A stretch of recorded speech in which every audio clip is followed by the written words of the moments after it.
আজকে আন্তর্জাতিক অপরাধ ট্রাইব্যুনাল 1 বাংলাদেশ এর জনাব জুনায়েদ আহমেদ পলকের বিরুদ্ধে যে ইন্টারনেট বন্ধের মৌখিক নির্দেশনার মাধ্যমে মানবতা বিরোধী অপরাধ সংগঠনের অভিযোগ আনা হয়েছে, সেই মামলার আজকে রাষ্ট্রপক্ষ দ্বিতীয় সাক্ষী উপস্থাপন করেছে। আজকে রাষ্ট্রপক্ষের দ্বিতীয় সাক্ষী সিআইডি ফরেন্সিক বিভাগের একজন সাক্ষী তার সাক্ষ্য উপস্থাপন করেছেন। সেখানে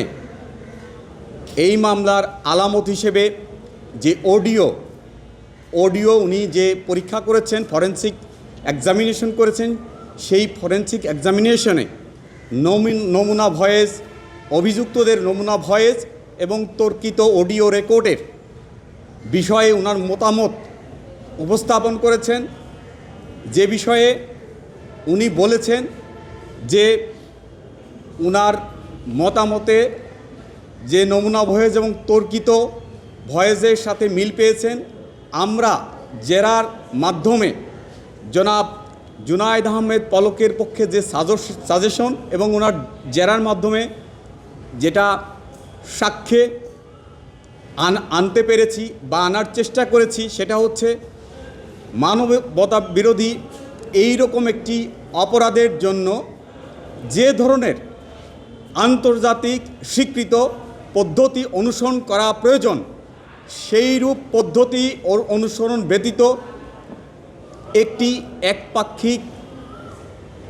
ইন্টারন্যাশনাল স্ট্যান্ডার্ড মেনটেন না করে ফরেনসিক টেস্ট করা হয়েছে এবং এরূপ টেস্টের মাধ্যমে যে ধরনের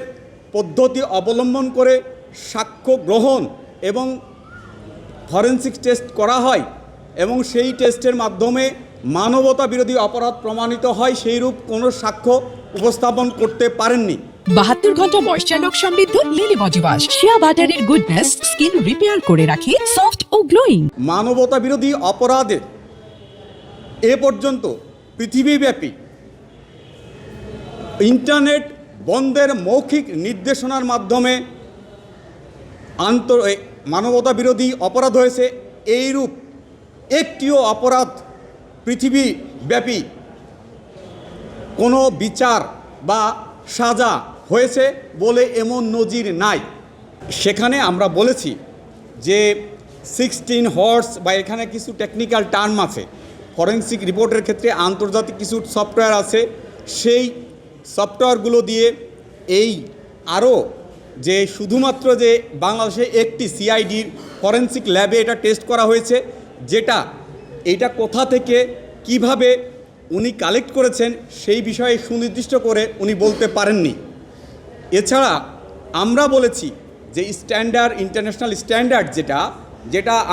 আমরা একটা বলেছি যে 16 মেগাহার্টজ সহ আরও কিছু সফটওয়্যার বিষয় উল্লেখ করেছি, সেইগুলো পদ্ধতি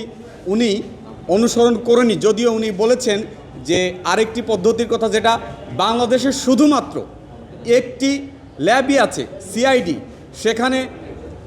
আন্তর্জাতিকভাবে স্বীকৃত পদ্ধতি অনুসরণ করা হয়েছে কিনা সেই বিষয়ে চ্যালেঞ্জ করার মতো সুযোগও খুব কম। ডেফিনেটলি সেখানে যে ভয়েসের কথা উনি বলেছেন, যে পদ্ধতিতে উনি সংগ্রহ করেছেন এই নমুনা, এবং সেখানে